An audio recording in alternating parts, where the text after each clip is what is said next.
চারপাশে নদী এবং সমুদ্র দ্বারা বেষ্টিত উপকূলীয় জেলা পটুয়াখালী। আর এই উপকূলীয় জেলা পটুয়াখালীতে প্রতি বছরই কোনো না কোনো দুর্যোগ হানা দেয় এই জেলায়। আর এই দুর্যোগকালীন সময় প্রতি বছরই কোনো মানুষের মৃত্যুর ঘটনা ঘটে। তবে এই উপকূলীয় জেলায় যখন কোনো দুর্যোগ হানা দেয় তখন মানুষের আশ্রয় নেওয়ার মতো পর্যাপ্ত সাইক্লোন সেন্টার না থাকায় মানুষ কিন্তু আশ্রয় নিতে পারে না। পটুয়াখালী জেলায় আমাদের জেলা প্রশাসনের তথ্য অনুযায়ী এখানে প্রায় 850টি সাইক্লোন সেন্টার রয়েছে, এছাড়া মাটির কেল্লা রয়েছে 25টি। আর এর ভিতর কিন্তু কয়েক লক্ষ মানুষ আশ্রয় নিতে পারে।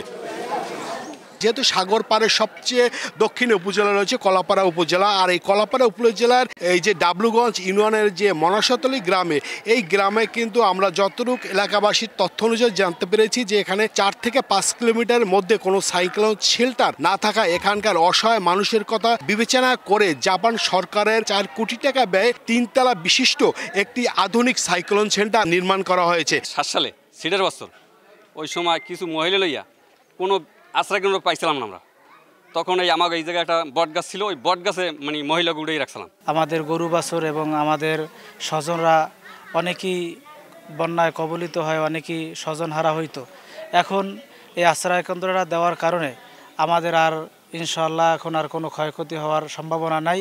আমরা এখন সবাইকে নিয়ে ভালোভাবে থাকতে পারবো। এখন এই বিদেশির একটা বিল্ডিং দিয়েছে, আশ্রয় কেন্দ্র দিয়েছে, এখন আমরা মেয়ে ছেলে লইয়া ভাই বোন আত্মীয় স্বজন যারা আছে তাদেরকে নিয়ে গরু বসে নিয়ে আমরা এই জায়গায় থাকতে পারবো। এখন এই বিল্ডিংটা করায় অনেক উপকৃত হয়েছে এলাকার জনগণ এবং আমরাও খুশি। এই আধুনিক সাইক্লোন সেন্টারে কিন্তু 700 মানুষ এর পাশাপাশি 200 গবাদি পশু আশ্রয় নিতে পারবে। এছাড়া যে প্রতিবন্ধী অসহায় মানুষও কিন্তু এখানে ভালোভাবে আশ্রয় নিতে পারবে। এছাড়া রয়েছে বর্জ্যপদ সহনশীল রয়েছে, এছাড়া রয়েছে ঘূর্ণিঝড় আঘাত আনলে যে স্থায়ী হরেন রয়েছে একটি, এটার মাধ্যমে মানুষ এখানে নিরাপদে আশ্রয় নিতে পারবে। এছাড়া এখানে রয়েছে আধুনিক মানের অনেকগুলো রুম রয়েছে, এছাড়া রয়েছে বিদ্যুৎ চলে গেল, সোলার সিস্টেম রয়েছে, এছাড়া আধুনিক সম্বলিত সবকিছুই এখানে রয়েছে যাতে মানুষ নিরাপদে এখানে ঘূর্ণিঝড়ের সময় এখানে আশ্রয় নিতে পারবে। দুর্যোগ চলাকালীন সময়ে 700 মানুষ এখানে আশ্রয় নিতে পারবে এবং তাদের প্রিয় যে গবাদি পশু আমরা অনেক সময় দেখেছি যে সেগুলা রেখে মানুষ আসতে চায় না দুর্যোগকালীন সময়ে।